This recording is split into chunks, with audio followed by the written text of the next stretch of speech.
Gildan Media presents Your Coach in a Box, affordable, life-changing audio programs.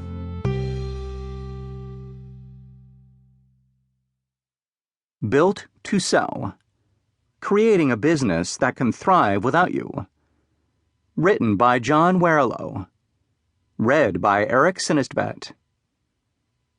Forward. In almost 3 decades at Inc. magazine, first as senior editor, then executive editor, then editor-at-large, I have had many great mentors, and they've given me an extraordinary education in entrepreneurship.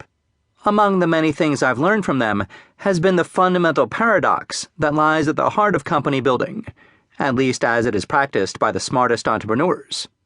You should always run a company as if it will last forever, and yet you should also strive constantly to maximize its value, building in the qualities that allow it to be sold at any moment for the highest price buyers are paying for businesses like yours.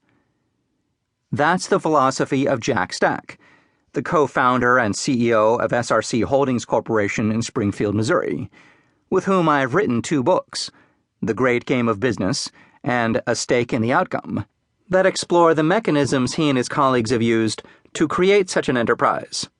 It's also the philosophy of Norm Brodsky, the serial entrepreneur with whom I have written another book, Street Smarts, formerly The Knack, as well as a long-running column in Inc. of the same name.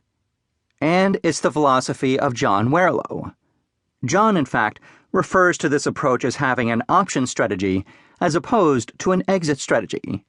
The idea is to have as many choices in the future as possible. When you follow an option strategy, he says, you build systems and a management team around you, so that if a buyer comes along, or you decide it's the right time to get out, you have a sellable business. Or so that you can install a president and move into a chairman's role, which is a kind of quasi-exit. Or so that you can stay involved day to day and work on building an enduring company that can go on without you. The point is that the best businesses are sellable, and smart business people believe that you should build a company to be sold, even if you have no intention of cashing out or stepping back anytime soon. If you share that belief, this book is right up your alley. John does a masterful job in Built to Sell of illuminating the qualities that business buyers look for in a company, and he does it in a thoroughly enjoyable and engaging manner by telling a story. Although Alex Stapleton, the lead character in the story, owns an advertising agency, the fundamental lessons he learns apply to any business, and reading about them can only serve to sharpen your thinking about how to make your own company sellable, no matter what type of business you are in. John is certainly the right person to turn to for advice on this subject. Few people know the world of small business better than he does. I first heard about him in connection with a conference that his business, Warrillow & Company, organized every year to help Fortune 500 marketers figure out how to sell to small companies. The conference had acquired a reputation as the premier event for learning what smaller businesses wanted and how best to reach them. In addition to the conferences, Warrillow & Company produced in-depth research papers on small business, based on annual surveys of some 10,000 business owners. 100 giant corporations paid the firm substantial fees for access to those papers, as well as for the insights John and his associates had developed along the way. John himself hosted a nationally syndicated radio show on entrepreneurship. That's actually how he came to start his business. Big companies began approaching him for advice on reaching the small business market.